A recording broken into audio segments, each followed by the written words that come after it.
Amén. Amén. ¿Cuántos saben, hermanos, que Dios ha sido bueno todo el tiempo? Todo el tiempo ha sido bueno Dios, y todo el tiempo Dios ha sido santo. Y por esa razón, hermano, nosotros tenemos mucho que aprender del único Dios que es bueno y del único Dios que es santo. Y yo creo que hemos venido a eso, hermanos, a aprender de la presencia de la palabra.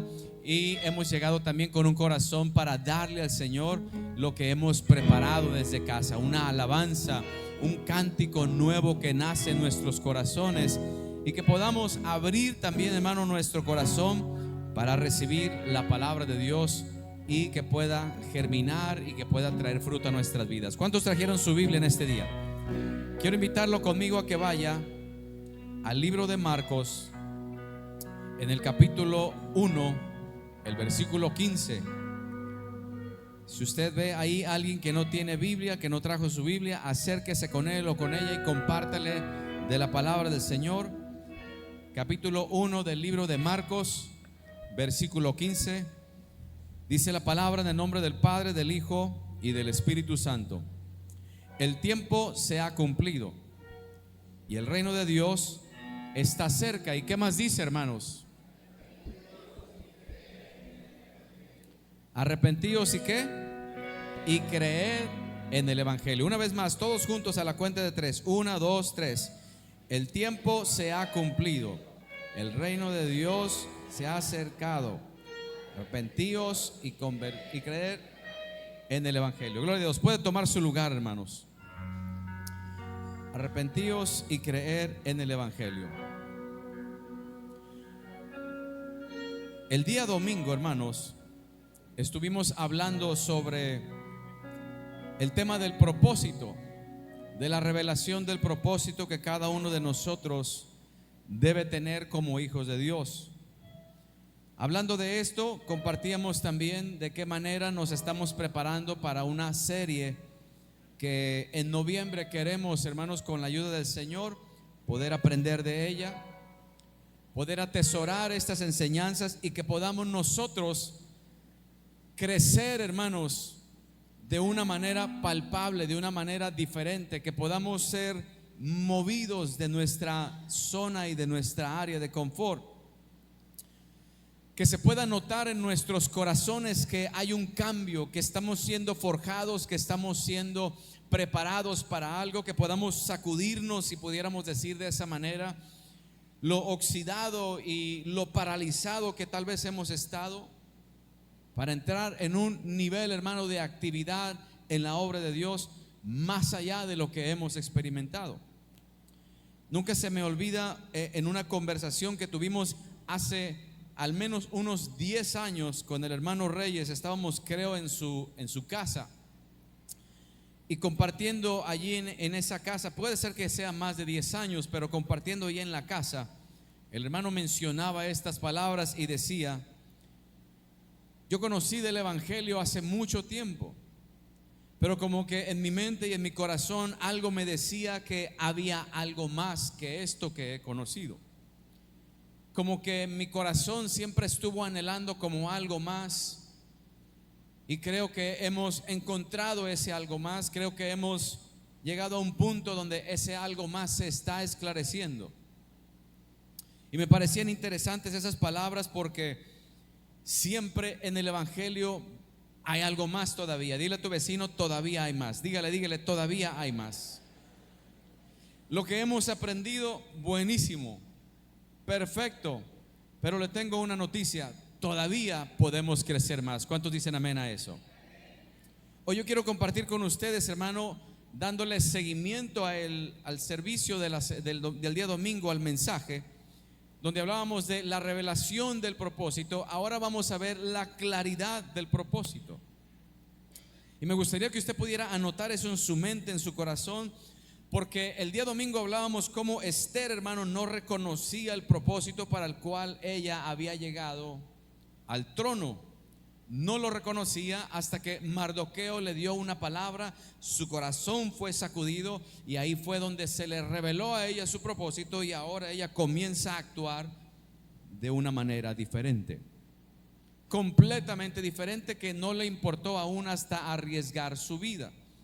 Por tanto, marca una diferencia grandemente, es un parteaguas en la vida del creyente que solo aceptó a Jesús hace años y se quedó allí, a la vida del creyente que ahora comprende su propósito y que ahora toma su vida de una manera diferente sin importarle lo que se le presente enfrente, pues confía en el plan y en el propósito de Dios.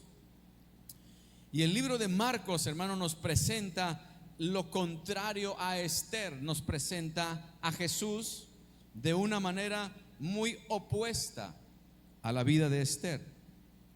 En el libro de Marcos, usted debe recordar que el evangelio de Marcos presenta a Jesús como el siervo.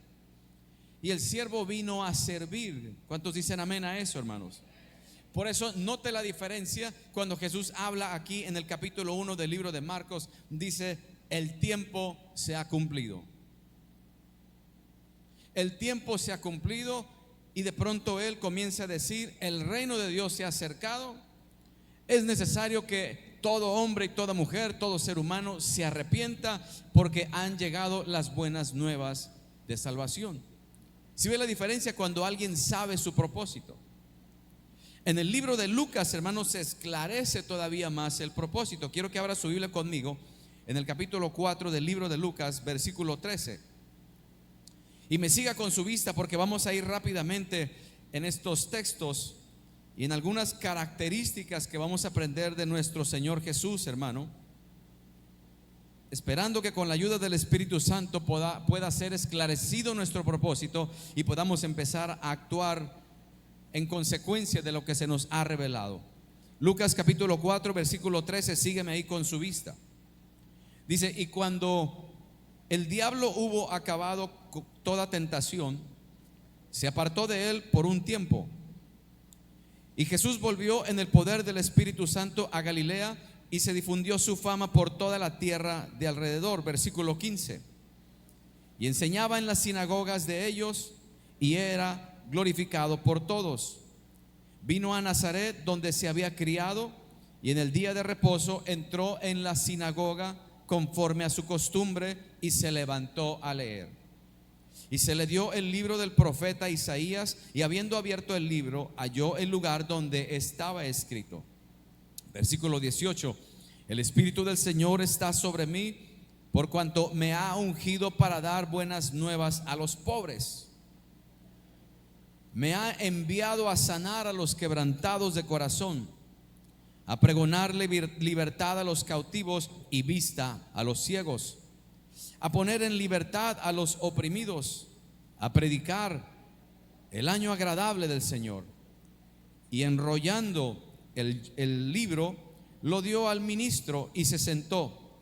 Y los ojos de todos en la sinagoga estaban fijos en él, y comenzó a decirles: hoy se ha cumplido esta escritura delante de vosotros. Preste atención un poquito, hermano, porque la idea, hermano, que Dios tiene para nosotros es que podamos aprender de esto, y con la ayuda del Espíritu Santo, que eso es lo que anhelamos, que mientras usted escucha este mensaje, le pediría que usted estuviera intercediendo por cada uno de los que estamos aquí, que estemos orando, y que sea el Espíritu de Dios tocando nuestros corazones para que podamos convertirnos en verdaderos discípulos de Jesucristo, hermano. ¿Cuántos se alegrarían de convertirse en un verdadero discípulo de Jesucristo? Pero podemos entender esto. Vimos el día domingo, para no entrar en tanto detalle, cómo Esther le costó comprender su propósito.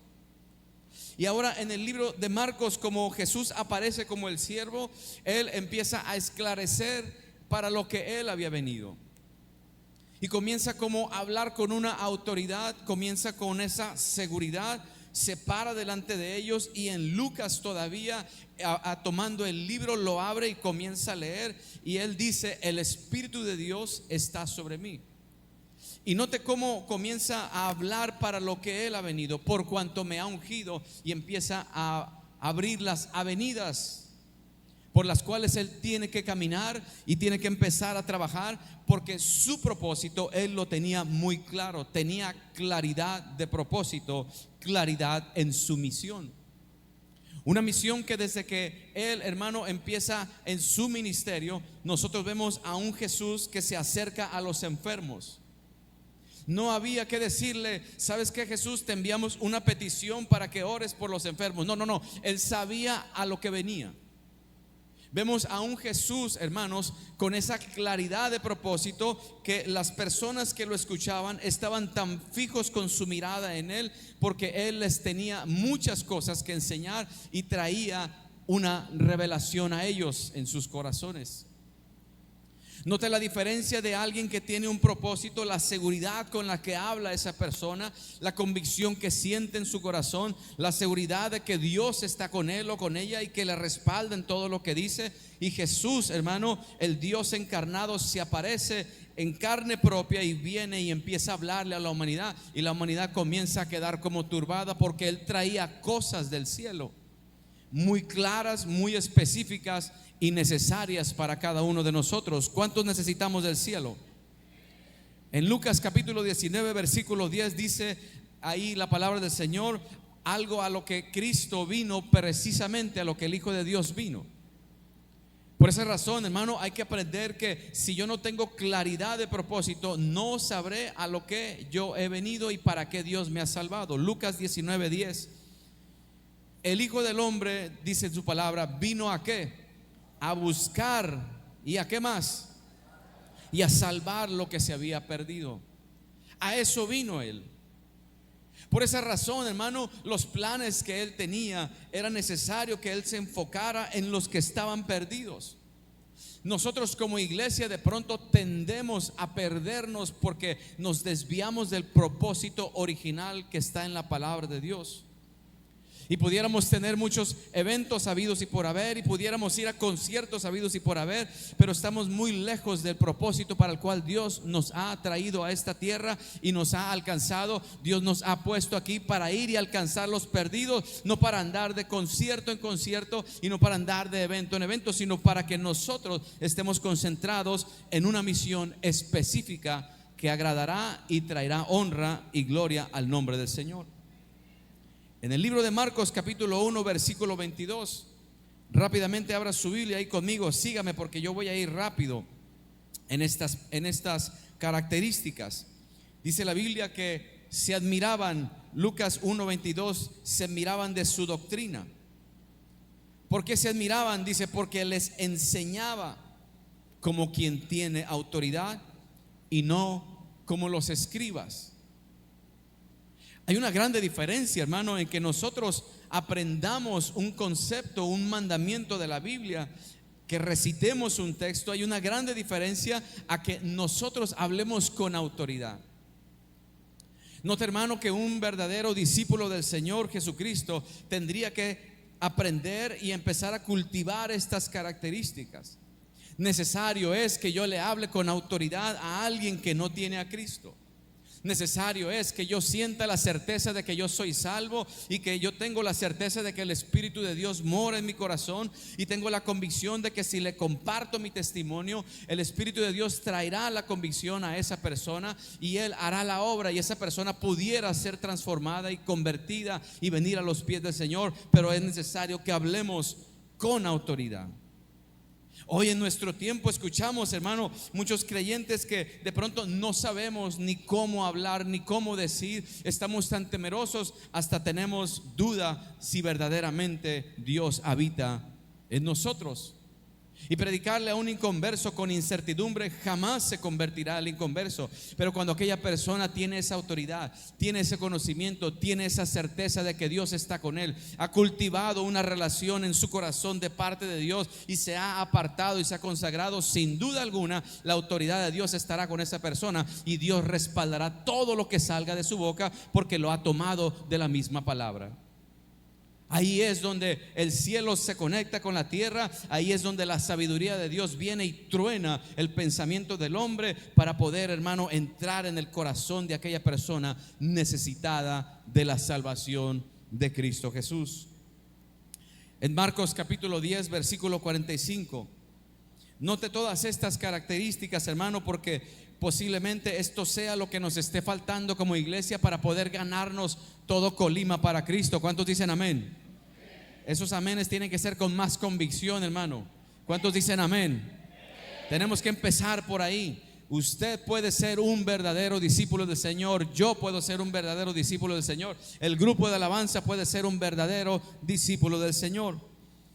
Marcos 10:45 dice la palabra ahí rápidamente: porque el Hijo del Hombre, ¿a qué vino? ¿Qué dice? No vino para qué, para ser servido, sino que vino para qué, para servir. ¿Y para qué más vino? Para dar su vida en rescate por muchos. A mí me impacta mucho, hermano, poner a Esther y al Señor Jesús como individuos que están mirando hacia un propósito, pero uno de ellos está ciego ante lo que está pasando en su vida. Pero el otro, desde que aparece, tiene claridad, tiene certeza de lo que ha venido a hacer.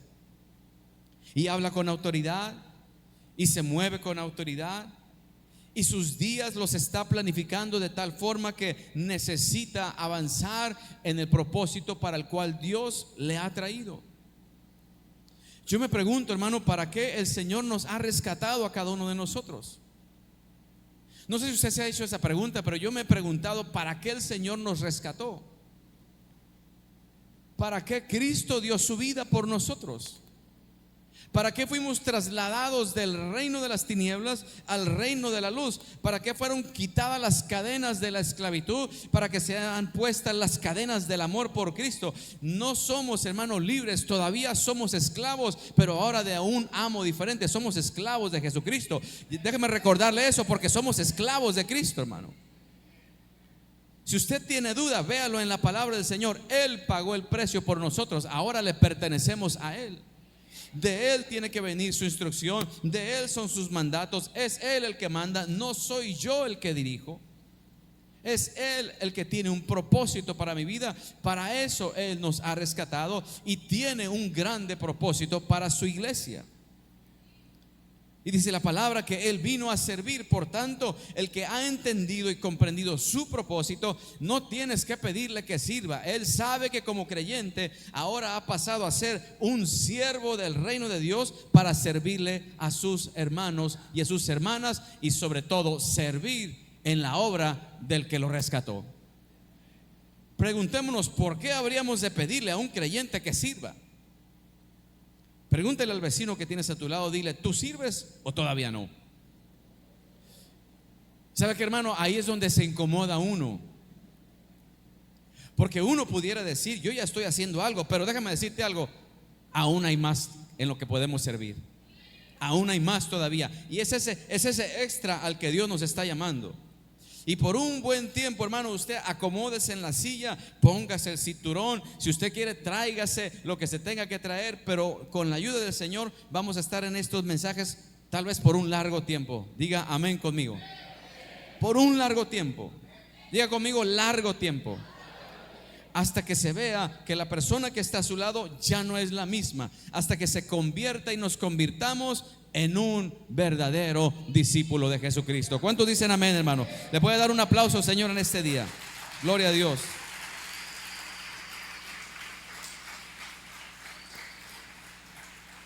Cuando ya una persona tiene un propósito específico, hermano, lo cultiva. Está enamorada de lo que Dios le ha esclarecido en su corazón, y ahora dice, me siento conectado al cuerpo de Cristo, me siento conectada, y lo que hace es que busca la presencia del Señor para que su amo le diga, este día quiero que hagas esto, este día quiero que vayas para acá, este día en tu trabajo va a suceder esto porque yo estoy provocando un movimiento y tú eres parte importante. Ahora nos convertimos, hermano, en receptores, en oidores, pero también venimos a ser hacedores de la palabra del Señor, porque para esto nos ha traído nuestro Dios en este tiempo. Y necesitamos entender que cuando hay un propósito, hermano, recuerde la palabra del Señor, nos empieza a enseñar cómo Jesús también enseñó que Él, hermano, estaría padeciendo por muchas cosas. Por eso se esclarece en nuestros corazones cuando ya cada uno de nosotros ha comprendido el propósito divino en nuestros corazones. En el momento en el que tú enfrentas una adversidad y enfrentas un problema, tú dices: no importa, porque estoy en un propósito y confío en el que me ha llamado, y sé que si esto es parte de su propósito, Él me dará la fuerza para atravesar por esta adversidad. Esa es la diferencia. El que no tiene propósito, ahí anda, hermano, todo preocupado, todo nervioso, no sabe qué hacer, y se olvida que hay un propósito divino sobre su vida. Se olvida que tiene un amo que lo rescató del infierno. Se olvida que tiene a uno que le puede sanar, que le puede libertar, y que también es capaz de meterle una palabra de aliento en su corazón para vivificar el espíritu caído y que se vuelva a levantar con la presencia del Espíritu Santo. Eso es lo que nosotros como iglesia, hermano, anhelamos en este tiempo. Pero tenemos que saber y tenemos que andar con nuestro escudo todo el tiempo cargando, porque de pronto al que tiene propósito se le levanta el enemigo, se le levanta Satanás, se le levantan las adversidades, pero tiene que saber que es porque ahora está caminando en el propósito de Dios y ahora ha entendido su rol, su papel, su parte en la película y en el drama divino, porque ahora ya no es un creyente calientabancas, ahora es un creyente que comienza a hacer ruido y comienza a hacer actividad. Es como esos rancheros que traían las espuelas, que los oías que llegaban desde lejos porque venían sonando sus espuelas. Es como esos ejércitos que venían sonando sus escudos desde lejos porque venían a la guerra. Pero hoy, hermano, nosotros pudiéramos ver que hay mucho creyente que no está haciendo ruido, pero no sea ese el caso tuyo y el mío. Sacúdeme a tu vecino y dile: vamos a hacer ruido más que sea aquí adentro de la iglesia. ¿Podrá la iglesia hacerme unos 30 segundos de ruido rápidamente? ¿Qué ruido podemos hacer? Un ruido que se sienta en el corazón, hermano. Tenemos el gozo y la alegría. Tenemos la fortaleza del Rey de Reyes y Señor de Señores. Oh, si Cristo entrara por ahí, yo te aseguro que harías algo mejor que eso. Gloria a Dios. Fíjese, hermano, por eso dicen que uno es loco, porque solo eso pasa en las iglesias cristianas. Y de pronto no falta el espíritu que se opone a todo eso. Ese ruido, ese aquí. Claro, ese es el espíritu religioso. Ese es el espíritu tibio que no quiere hacer nada, que no se mueve para nada. Pero los que tenemos vida necesitamos movernos. No podemos estar tranquilos. Necesitamos sacudirnos, necesitamos avanzar. No podemos estar tranquilos, hermano, porque ¿cómo se puede estar tranquilo cuando el Espíritu de Dios habita en tu corazón y en el mío? No se puede estar tranquilo. Si hay algún creyente que diga se puede estar tranquilo, se le llama tibieza. Eso es tibieza, hermano. Pasividad en su máxima expresión. Y nosotros no estamos aquí para estar pasivos. Hemos sido llamados a alcanzar almas. Hemos sido llamados a orar por los enfermos, a clamar por los afligidos. Hemos sido llamados para ir a donde está el problema, y no importa lo que enfrentemos, porque ahora tenemos la convicción de que hemos sido llamados para un propósito específico. Se nos han caído las escamas, ahora tenemos claridad de la visión y del propósito de Dios. Si está aquí todavía la iglesia conmigo. Pero ¿qué hacemos cuando venga la adversidad? ¿Qué hacemos cuando al creyente, hermano, que está trabajando para la obra del Señor, se le empiecen a levantar los muros, se le empiece a levantar la crítica, se empiezan a levantar los fariseos, los saduceos y todos aquellos, hermanos, que se levantaron en contra de la presencia y la esencia de nuestro Señor Jesús? ¿Qué va a pasar cuando en tu casa se levante la oposición? Cuando la esposa diga: no, ya no quiero hacer el devocional. Cuando los hijos renieguen de que los traes a la iglesia. ¿Qué va a pasar cuando en el trabajo te empiecen a amenazar que te van a quitar el trabajo porque tú eres una aleluyita que todo el tiempo te la pasas cantando del cielo y de la gloria y a todos les hablas de Cristo? ¿Y qué va a pasar cuando te den la primera acta y un reporte para decirte: vuelves a hablar de Jesucristo y te vamos a correr de aquí? ¿Qué vas a hacer? Pregúntale a tu vecino: ¿qué vas a hacer? Ahí es donde se pone la cosa buena, hermano. Pero gracias a Dios nosotros, hermano, tenemos en el libro en la palabra de Dios, hermano, en el libro de Marcos, la Biblia nos enseña de qué manera el Señor Jesús enfrentaba todo eso cuando sus adversarios se levantaban en contra del propósito de Dios. Cuando ellos se levantaban en contra, la palabra del Señor nos dice en Marcos 6:46 que llegada la noche el Señor se iba. ¿A dónde? Diga conmigo, a lo que más me gusta. Dígalo con más convicción, a lo que más me gusta. La oración. Sí, mi hermano, ya se le acabó la alegría y el gozo. Sí, aquí sería bueno parar y cambiar el mensaje. No, hermano, claro que no, porque nosotros necesitamos, mire, escuche bien, necesitamos pasar tiempo en la búsqueda de Dios, hermano. Lo necesitamos. La persona que tiene propósito sabe que no es una opción, sabe que es una necesidad para esa persona orar. Es una necesidad, es el oxígeno, hermano, que hace que el creyente activo camine todos los días con esa esperanza viva en su corazón, diciendo: Señor, tú me vas a fortalecer. Se va y se tira de rodillas, porque el Señor Jesús hacía eso, hermano. Se apartaba en la noche donde ya no había más ruido, donde ya no había más distracción, y ahí Él empezaba a buscar de la presencia de su Padre. Sin duda alguna, si nosotros estuviéramos en esos momentos, diríamos: Padre, danos fuerza, danos sabiduría.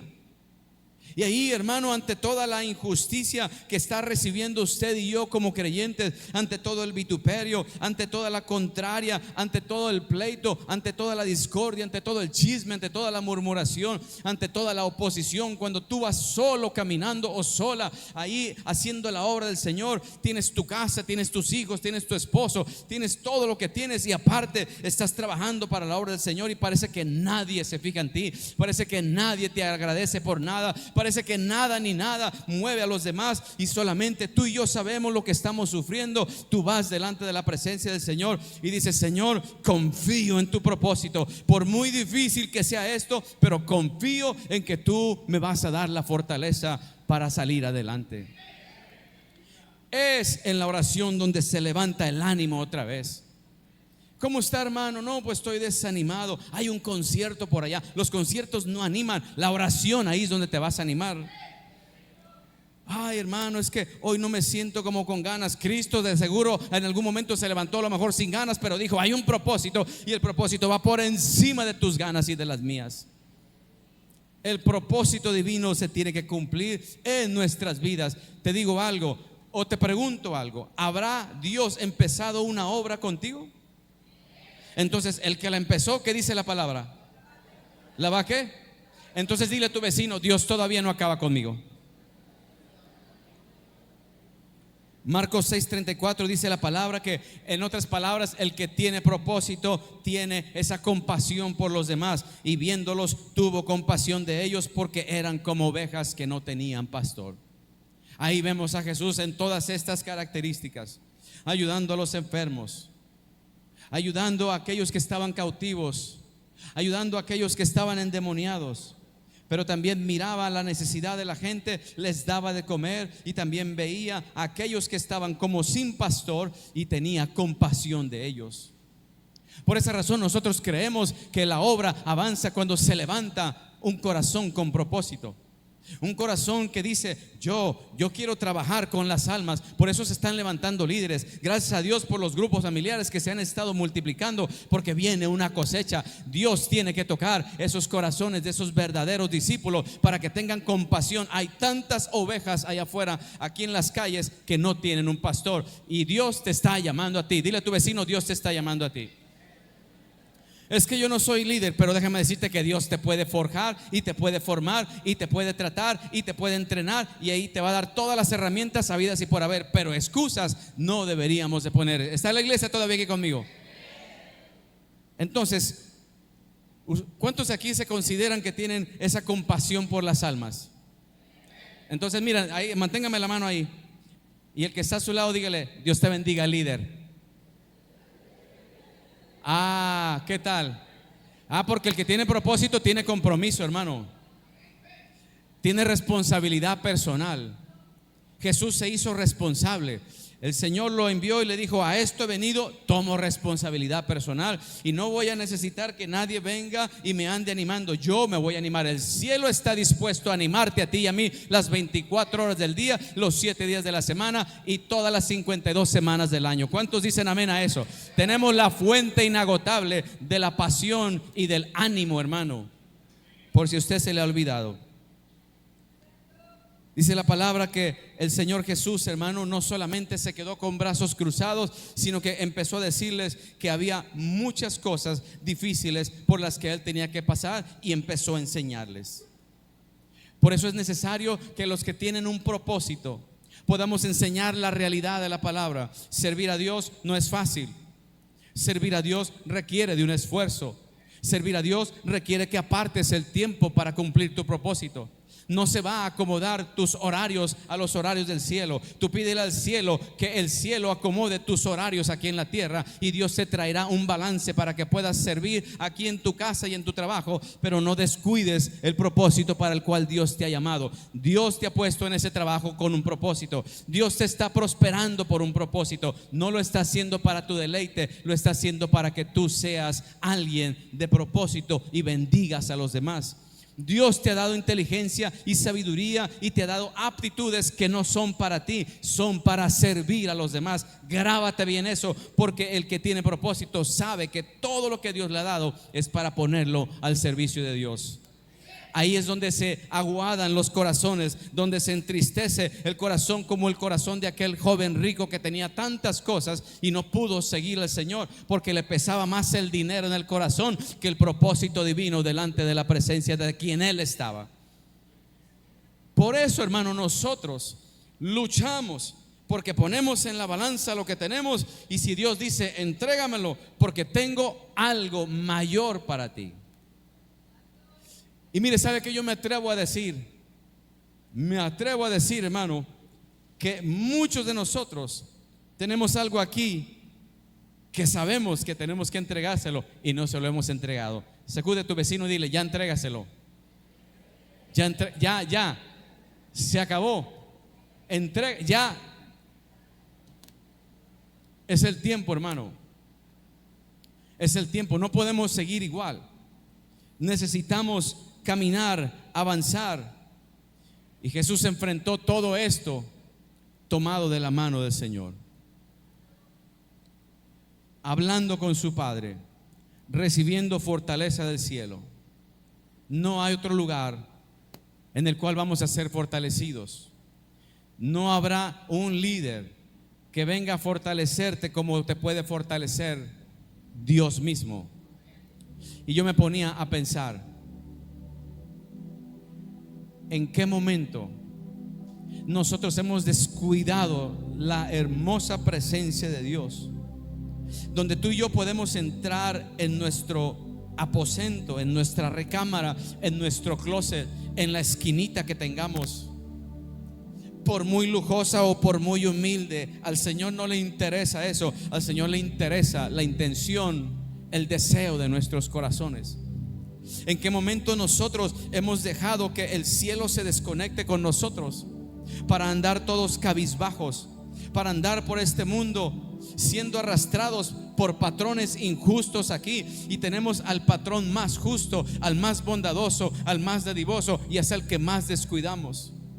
Y me ponía yo a pensar en esto que estábamos viendo en todo lo del libro de Marcos, cómo aparece Jesús como un siervo. Siendo el rey se hizo siervo, siendo el dueño se hizo como un servidor. Este que ya estaba en el palacio se salió del palacio porque entendía que su lugar era acá abajo en la tierra. Pero la que estaba en el palacio con los persas, el rey Asuero, no sabía para qué estaba en el palacio. Pero nota la contrariedad: aquel estaba en el mismísimo cielo y viene y dice: para esto he venido. He venido para darles vida. He venido para libertarles.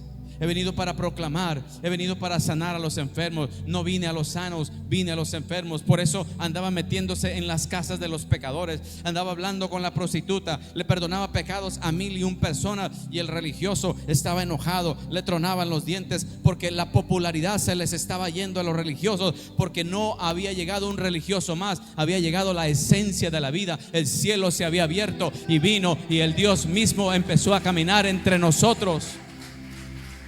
Ese Dios mismo es el que está en tu closet y en el mío. Ese Dios mismo es el que nos dice: tú cierra la puerta. Y orando, hermano, orando, y esto es algo que en mi corazón, y puede ser mi propia opinión, orando, hermano, venía a mi corazón el sentir de que muchos de nosotros no tenemos tiempo para Dios. Muchos de nosotros pasamos a lo mejor la semana entera sin doblar la rodilla. Y Dios dice: por eso el propósito no puede ser esclarecido. Por eso ante cualquier prueba la gente rehuye, la gente le saca, la gente pone 1001 excusas, porque no están en mi presencia para yo poder fortalecerles. Y como que venía esa palabra a mi corazón, como diciendo: y pudiera hacer una distinción entre los que buscan y los que no buscan. Y pudiera marcar la diferencia entre aquellos que están en mi presencia y los que no están en mi presencia. Y bastaría solo con echarle un vistazo a todas estas características, y tú te das cuenta que un creyente que no tiene propósito, no le interesan las almas, no le interesan los enfermos, no le interesa el que está en la cárcel, no le interesa nada. Nada le interesa. Bueno, sí, discúlpame, le interesa su cheque. Le interesa cuántos productos puede vender más, cuántos clientes más puede agarrar. ¿Sabes por qué te lo digo?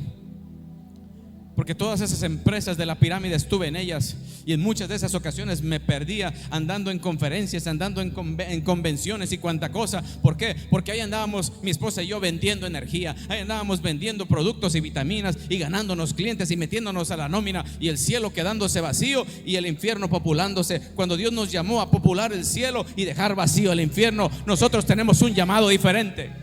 Nosotros tenemos un llamado diferente. Nosotros tenemos un propósito. Y Dios nos está llamando a que seamos verdaderos discípulos, que podamos soltarnos. ¿Cuánto teólogo habrá sentado entre nosotros? Pero esos teólogos no nos ganamos ninguna alma. Somos buenos para criticar a los que están aquí, a lo mejor cantando, y a los que están predicando, pero de pronto no salimos a las calles. De pronto no planificamos de qué manera darle un discipulado a alguien. De pronto no pensamos en enviar un texto de ánimo a nada. No, pero como escribas y como fariseos pudiéramos estar criticando todo lo habido y por haber. A mí no me gusta eso que están haciendo. Eso de las series a mí tampoco. Pues déjame decirte, al diablo no le gustan las cosas, pero a Cristo sí le gusta que nos organicemos para ir y vencer allá afuera y levantar en alto el nombre de nuestro Señor Jesucristo. Por esa razón, tú y yo tenemos que levantarnos. Hay muchas almas en necesidad. Hay muchos que necesitan de un pastoreo. Y déjame decirte, yo personalmente ya tengo mucho aquí, pero tú puedes adoptar a 3, 4. Dile a tu vecino: adoptemos a 3, 4. Yo le decía: Señor, que este servicio no sea un servicio más. No tiene sentido venir, hermano, y sentarnos aquí. No tiene sentido venir y solamente rascarle, disculpe, a la guitarra, al piano. Yo tocaba el saxofón y ahí tocándole nada más y haciendo la cara. Pero la vida, hasta que el pastor un día predicando dijo: hay músicos secos espiritualmente. Y yo era uno de los secos tocando. Y tuve que dejar el saxofón.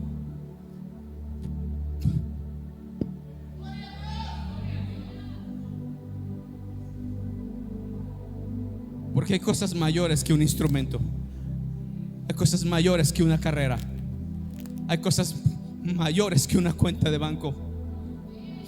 Hoy, en este día, a nosotros los líderes, una hermana nos envió, una líder del grupo familiar envió una petición. Envió una petición 911 por una persona, un hermano que venía aquí a la iglesia, que estaba ahí en su grupo familiar, que estaba tratando de levantarse. Y dijo: hermanos líderes, hay una petición 911. Tal hermano tuvo un accidente y está prensado en el automóvil. En el vehículo quedó prensado. Y rápido la bendición de ver cómo líderes de pronto ponen, vamos a orar. Algunos ni oran, gloria a Dios, pero otros oran. Pero allí vamos a orar, 911 petición, 911 petición, y se empieza a correr por toda la iglesia, porque los líderes que tienen el propósito están interesados en que sus almas crezcan, en que las almas que pastorean vengan y escuchen de la palabra de Dios. Por eso se preocupan y andan buscando. No me vino fulano, no me vino sutano, y sutano tiene problemas en la casa, yo necesito que él venga a escuchar la palabra. Y sutanito tiene problemas con la drogadicción y tiene problemas con el alcohol, yo necesito que escuche la palabra de Dios, porque solo la palabra le puede ayudar. Y se preocupa, tiene compasión por las almas. Les llama, les es de influencia, trata de ayudarles, trata de desgastarse, les paga el taxi, les paga lo que sea con tal de que vengan, porque se despoja de todo, porque ha comprendido su propósito. Es alguien que viene a ganar almas. Y la hermana a los 15 minutos dice de esta manera: hermanos, gracias por sus oraciones. El hermano ya no está con nosotros. Ahorita esa familia, mientras que tú y yo estamos aquí, esa familia está batallando con una muerte de una persona que venía aquí. ¿Cómo te parece? ¿Cuántas veces hemos llegado a la iglesia pensando en el negocio, pensando en lo que perdí, pensando en lo que gané, pensando en lo que voy a hacer ahorita, cuando no sabemos que hoy nos pueden venir a tocar la puerta y nos van a pedir la vida? Y nosotros no hemos venido a algo terrenal, hemos llegado aquí para hacer algo que tiene impacto en el reino de los cielos. Hay que sacudirnos, iglesia. No podemos seguir igual. No podemos seguirle rogando al hermano que lea la Biblia, que venga a la oración. Ya no. El que tiene propósito necesita tomar cartas en el asunto, hacerse responsable y motivar a otros. Es tanta la carga que necesitamos más cargadores. Por eso la Biblia se cumple. La mies es que, ayúdame, iglesia, la mies es que, y los obreros. Y de esto se trata. Pastor, pero yo empecé a servir más, y es cuando más mal me va. Pregúntale a Isaías cómo le fue. Pregúntale a Elías cómo le fue. Pregúntale a Eliseo. Pregúntale a Pedro. Pero vámonos a los libros de los Hebreos, y dice la Biblia: tenemos una nube de ¿qué? Ahí está Pedro, ahí está Isaías, ahí está Elías. ¿Dónde están ahora? Valió la pena cumplir el propósito aquí abajo, porque ahora están gozando de la presencia del Rey de Reyes y Señor de Señores. Ahora entiendes por qué nosotros tenemos la oportunidad. Tú y yo tenemos la oportunidad. Hoy es el tiempo, hoy tenemos la oportunidad. Yo quiero invitarte a que te pongas de pie, y si tú quieres en esta noche